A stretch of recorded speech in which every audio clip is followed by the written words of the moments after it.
So what's up mga bro, it's me again Kapotek Moto Vlog. Syempre ngayon mga bro ay pag-usapan natin ang tungkol dito kay Duterte, no? Dahil nga marami ang natuwa nang makulong itong si Duterte mga bro. Nung naaresto siya, nung pagdating niya mula Hong Kong, ay maraming natuwa, no, dito sa paghuli kay President Rodrigo Duterte mga bro.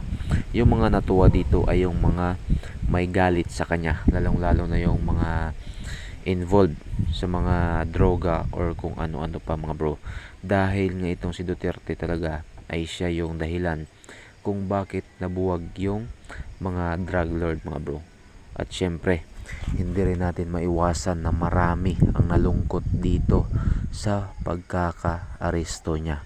At marami talagang lumuluha ngayon mga bro dahil nga sa ginagawa nila dito kay President Rodrigo Duterte, no. Alam naman natin na mabait itong presidente na to at marami talagang may gusto dito sa kanyang prinsipyo, dahil alam naman natin na itong si President Duterte mga bro ay siya lang yung presidente na matapang mga bro.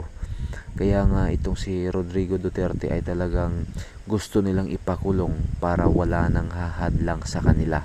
Itong si Duterte mga bro ay marami talagang nagmamahal sa kanya.